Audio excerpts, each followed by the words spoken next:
facility back in the UK, just outside of Cambridge, and we are essentially a full end-to-end design engineering consultancy. So from that sort of actually pre-concept, so sort of the ideation phase through front-end innovation and unmet needs analysis through to prototyping. We have facilities on site and tool makers to make stuff.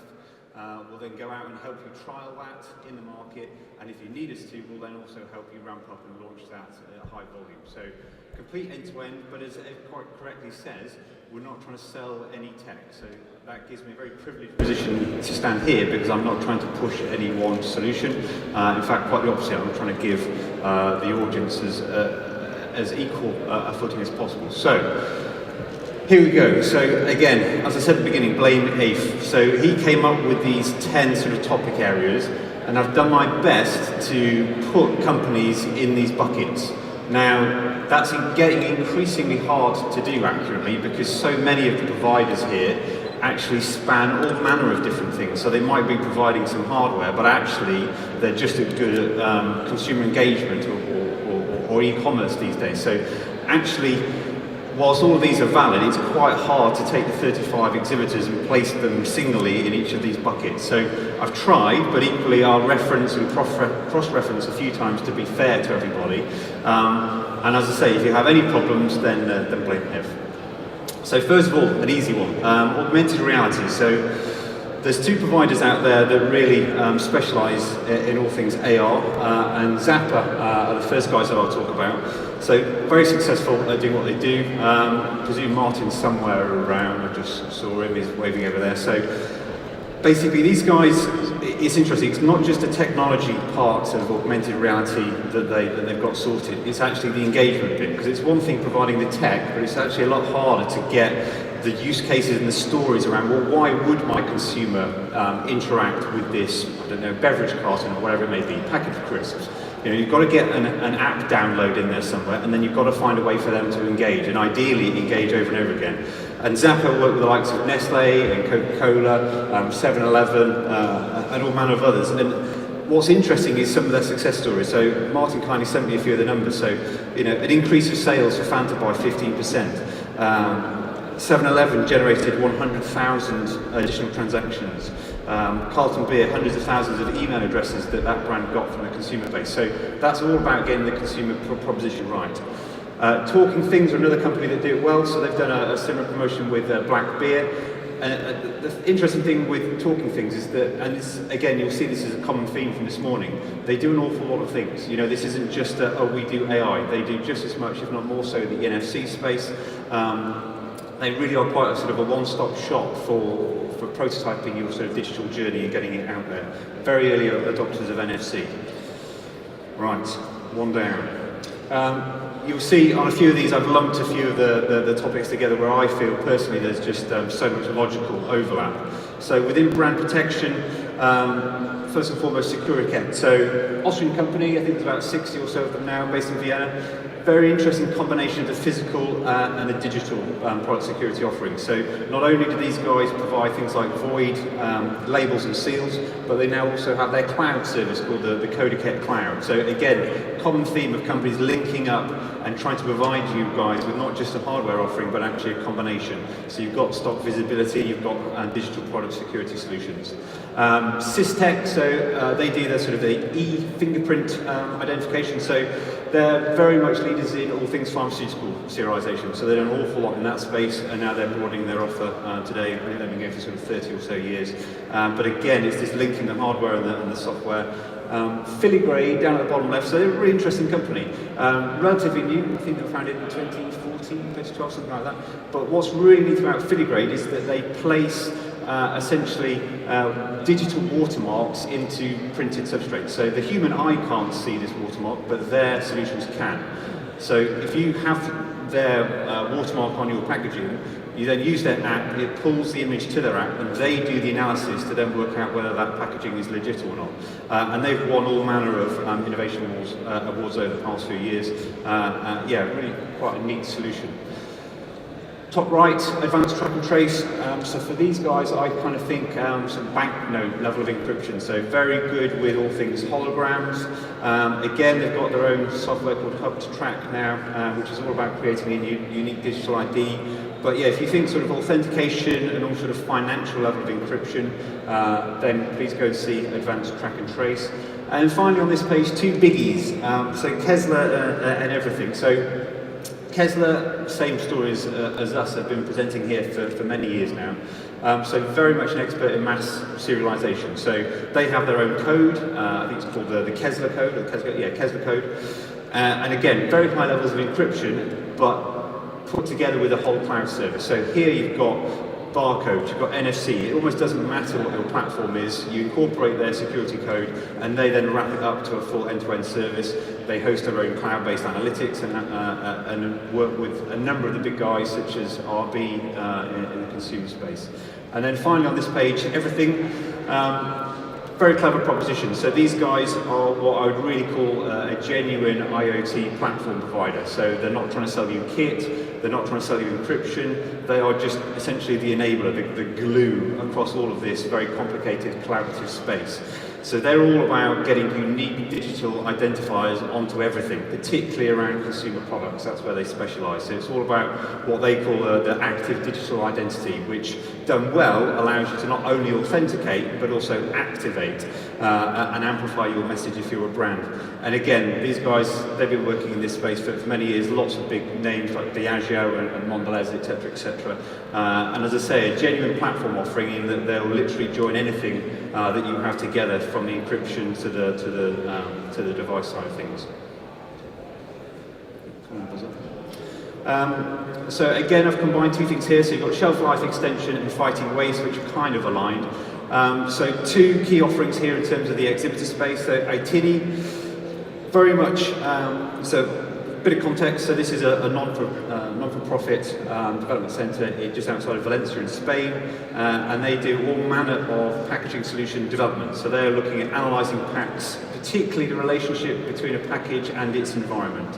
So things like nanomaterials and how that links to supply chain and monitoring humidity absorption and all stuff like that. So if you've got any produce or packaging requirements and you'd like to have a sort of an independent non-for-profit organisation have a look at it, then go see them. I think they're towards the door area. And then second company here, Nano Pack. So this is one of the Horizon 2020 funded opportunities. There's a few of those here today. So they're looking specifically at antimicrobial packaging solutions. And what's nice about these guys is that they not only look at the sort of the conceptual tech, but actually look at implementing it. So they're all about developing how to sort of manufacture and scale up. They've got their own pilot lines and very keen to kind of push polymer ideas and make it reality. Okay, so the big one. I'm doing time. Should be right. So, unsurprisingly, a lot of the activities here, in my mind at least, fall under the banner of printed electronics. Now, as I say, a lot of these guys are doing more than just printed electronics, but it's worth at least suggesting what they're doing the most of, or perhaps what they started doing before they built their sort of one-stop shop digital solutions. So first up, AIPIA, which are just the other side of this main stage.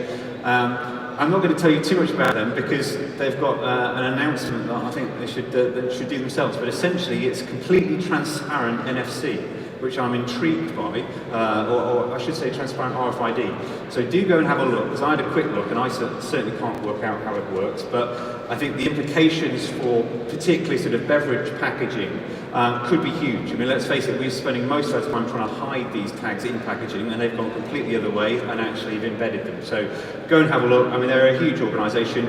I actually know them from their healthcare products. So yeah, massive Japanese but very global organisation that's not afraid to chuck their technical might at the problem of packaging and smart packaging.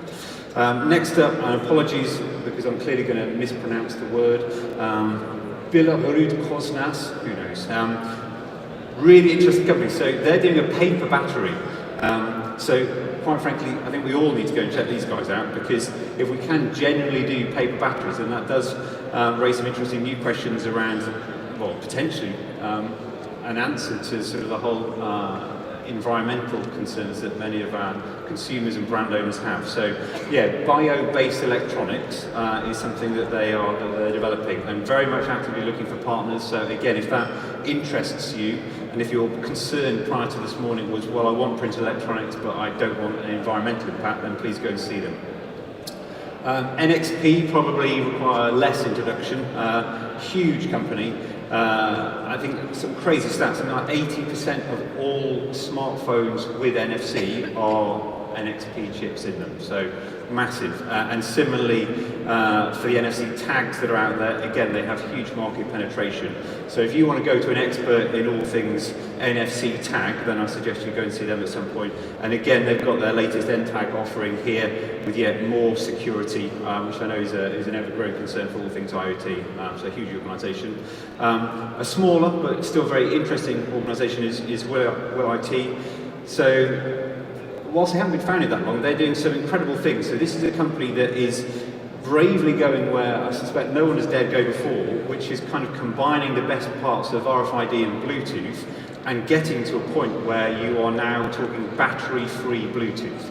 Now, clearly, there's got to be some energy, otherwise there's nothing to power your Bluetooth. But this combination of RFID or an NFC into Bluetooth is a compelling offering. So to be fair, to give them credit, I don't know enough about how they're doing it, but I know I want to, so I'm going to go and find out how on earth they're managing to do effectively a battery-free Bluetooth interaction, because that's kind of that's kind of crucial in this space.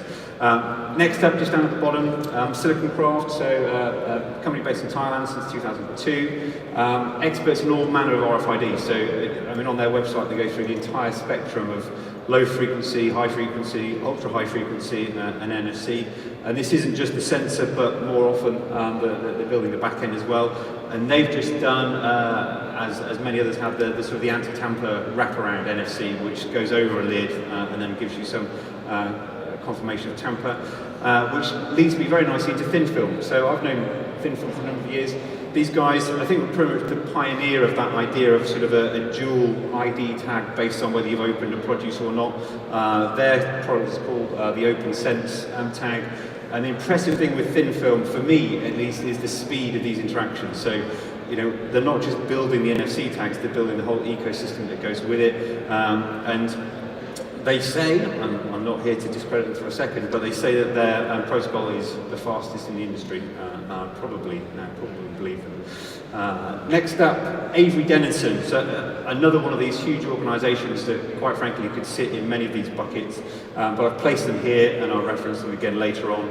So these guys don't just do packaging; they do all manner of labels and indeed functional materials, which was a bit of a surprise to me. So, you know, from something like pressure-sensitive materials, tapes, tags, labels for clothing, as well as obviously smart packaging and RFID. They're a huge player, particularly in UHF RFID, so something like 800 patents in that space alone. Massive organisation, I think something like 30,000 employees, and do not only the tags themselves, but also the inlays, so the antennas and the actual way of physically getting that product onto your product. Next up, ST, so another biggie, huge producer of all things microelectronics.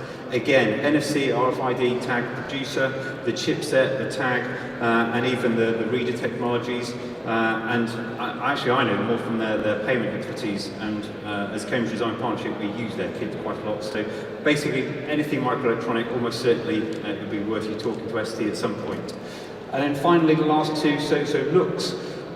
Very much an expert in inlays. Their website is a lovely summary of all the different form factors, shapes and sizes of these antenna inlays that they do. They're typically combined with people like NXP for the actual chipset that goes in it. But yeah, if you're thinking of smart packaging and you want an antenna type solution on your product, then for sure it would be worth you going to the Lux booth. And then finally, talking things, and I've mentioned them before, but again, they've got their own hardware solutions, particularly suited to if you're going to sort of prototype and scale up very quickly. It's nice to have a one-stop shop. Okay, so we're nearly there. Smart labels, you could kind of argue, certainly in my understanding of smart labels, there's an overlap with print electronics. So I've tried to keep the smart labels offering to be just that, i.e. fundamentally very little or no electronics within them. And two companies spring to mind with that regard. One is Tagit Smart, which is another Horizon 2020 company funded by the EU. And this is all around basically making QR codes actually deployable. with an environmental sensing function as well, but it's the whole sort of the back end and the ecosystem of how do we get QR codes to really fulfill their promise. And then Shriner Metafarm, they have all manner of smart label offerings, some which are sort of QR based, some overt, some covert. They also do have more than just QR codes. They have integrated NFC and other bits and bobs. But I hope they don't mind me putting them in the smart label category. But yeah, as I say, huge ecosystem around the label to make it work. And then all manner of other companies that I've already mentioned that reappear here, and certainly Avery Dennison should reappear there as well. Apologies for that omission. Condition monitoring, I've put a slightly different slant on this, which is very much sort of an environmental monitoring. So by definition, these sensors can't be entirely passive because they need to be monitoring. They need to be listening or looking at temperature or location or what have you. So there's three companies that spring to mind with that sort of lens. One is Hive Tracker, so I think they're kind of midway down that side of the hall. Swiss team, all about real-time environmental monitoring. So they're looking at not only the product ID and getting that data up to their cloud, but also the position of it and the environmental conditions of it. So that's clearly a condition monitoring offering. And again, like many of these companies, they're offering a complete solution to get that data up to you, the client. Water.io, who are, again, I think they're actually down that away. So Huawei and Nimrod and Kobe, who I know well. So these guys, I think they were here 3 years ago, it was the first time I met them. So they very much, well, they have all manner of propositions now, but it started with very much a hydration proposition. So this is sort of a smart bottle cap that looked at your consumption patterns and then nudged you via the app to say, please drink more.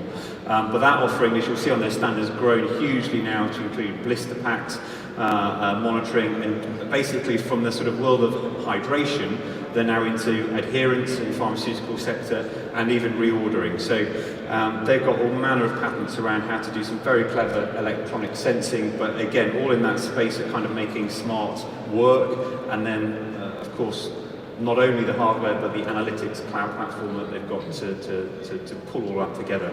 And then finally for this page, Blue Log. So this is a Polish, French company that's been going for about 15 years or so now.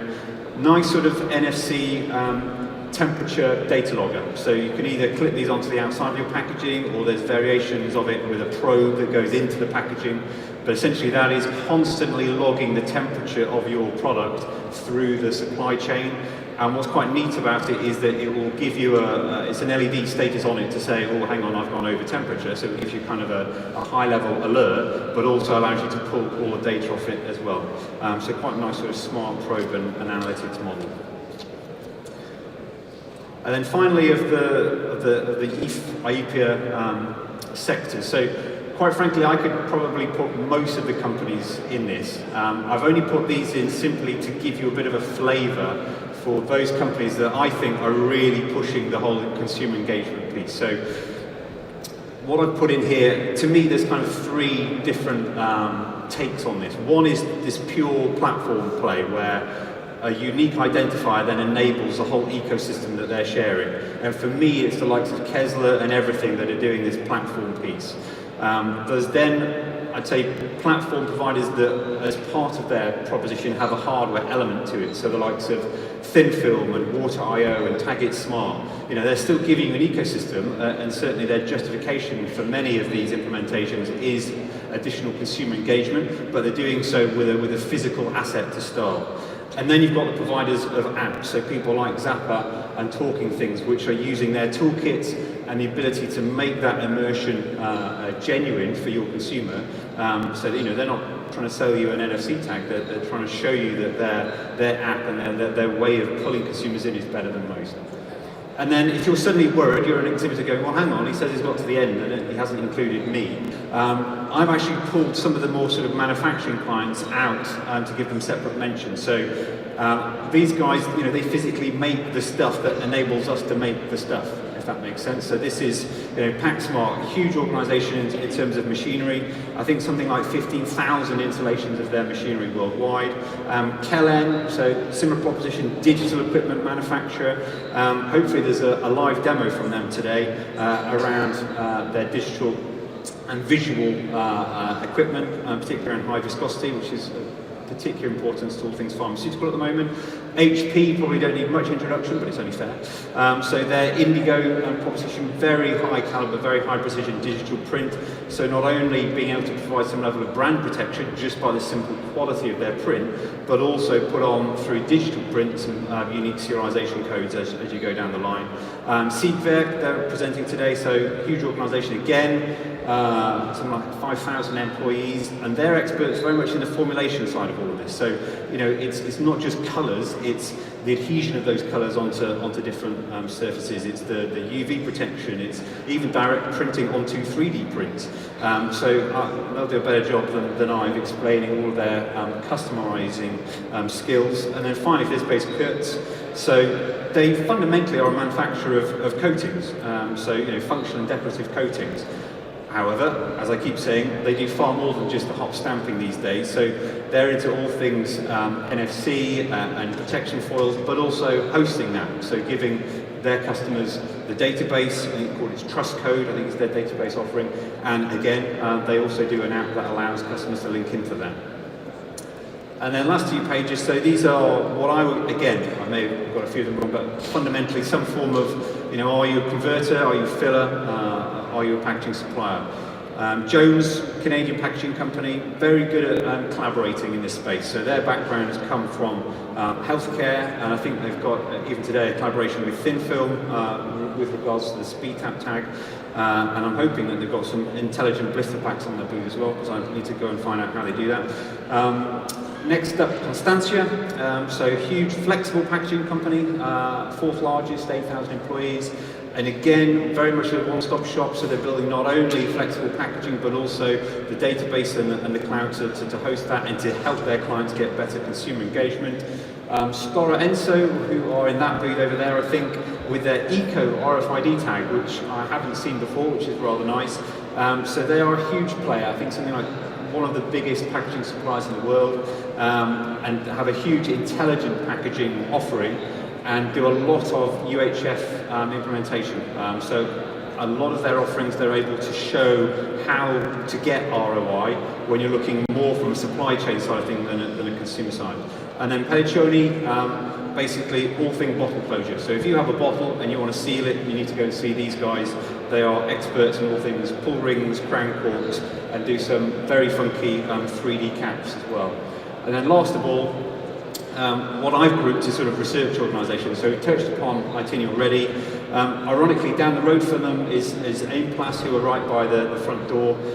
These guys also, just outside of Valencia in Spain, a company very much expert in all things nanomaterial, huge testing centre down there, and if you want to help get sort of scale up and get closer to your concept being made reality, then please go and see them. And then finally, but certainly certainly not least, CPI. So these guys, Centre for Process Innovation, UK based, they've been set up to essentially, similar sort of story, to really help companies make their ideas real. And a great success story with Pragmatic, probably Julian's in the audience somewhere, who knows.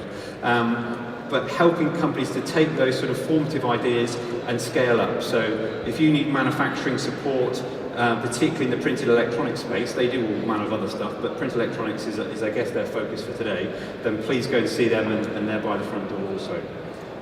Okay, 2 more minutes from me, 3 more minutes from me, and then I promise I'm done. So I couldn't just do a whistle-stop tour without finishing it off with a bit of a getting your brains to think this morning. So, common theme of all of those companies are finding more and more legitimate ways to extract information and to monetize that, hopefully, find some value to them.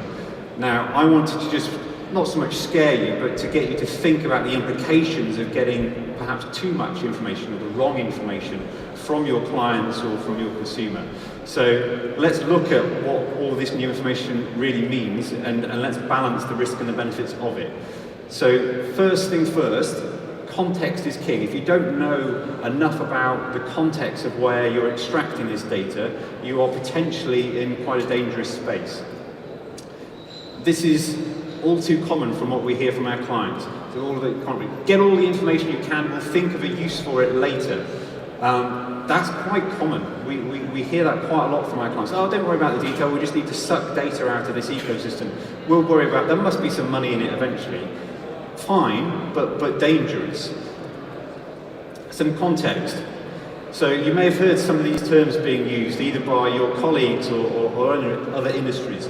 Hopefully this slide is quite useful to put it into context. So artificial intelligence is the all-encompassing program that can sense and adapt. Within that is machine learning, and within that is deep learning. All of that grouped together is some form of big data. Now the problem with big data is this. So I don't know if anyone of you came across Tay.ai. It was a chatbot that Microsoft developed a few years ago to try to be a very chatty, a very humanized interaction, albeit totally automatic. There was no human operating on the other end of it. So you think, oh great, you know, that would be nice. And it's a quote, so I can be rude. Twitter taught Microsoft's AI chatbot to be a racist arsehole in less than a day. Microsoft had to shut this thing down, and I don't think they've dared turn it back on again. They shut this down within 24 hours. And that was simply because the people communicating to it via Twitter were being quite offensive, but in a jokey, human kind of way, and it didn't get the joke. It just thought, oh right, yes, I'll be more racist, and just kept pushing, trying to be their friends, but not realizing that it had turned itself into a racist arsehole. So, a huge word of caution, big data when uncontrolled, when it doesn't have an idea of context, can actually be very dangerous. And okay, I might be pushing a little bit, but in some ways, done badly, it is simply a new way of doing the wrong thing faster and doing much more of it. So please, please, please be careful when we're using all of this digitally connected smart packaging, that we're not just using it as a mechanism to collect the wrong stuff and then make the wrong decision very quickly, having collected the wrong stuff.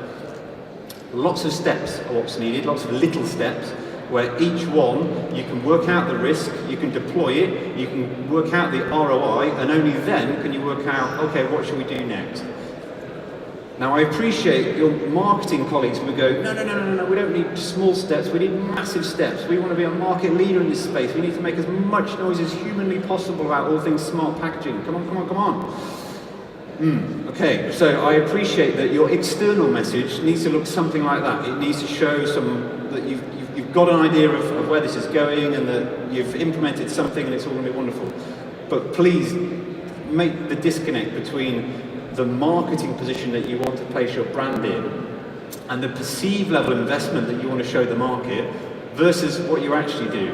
And this is and quite frankly, these two lines don't have to join up, really. Make a lot of marketing noise, don't spend too much money, and then get on with the nitty-gritty of engineering solutions that are going to make you some money. And they might be much more in the supply chain, and not particularly pretty, but at least you'll make an investment, you'll monetize that investment. By doing so, you'll figure out a lot more about your space and how your consumers or your customers actually interact with your product and service, and then you can do another one, and then you can do another one. So I definitely suggest many little steps underneath a headline message is a more sensible way to go. And I'll even go one step further, which is if your marketing colleagues say, oh, we need big data, actually, why not suggest to them that they might prefer little data? And what's little data? Is only the data that you need. So let's start from the other end and say, okay, we've got nothing at the moment. What little amount of data can we extract to get enough benefit where, for example, we don't know anything about the end consumer, so we can't possibly get into trouble if we get a data breach. You know, there is no personal information, there's no privacy issues. Maybe we're just collecting an ID code and monetizing it in some other way. So please, please, please, try and find ways to not expose your company to unnecessary risk. And that's me done, and I'm pretty much on time. So thank you very much. There we go.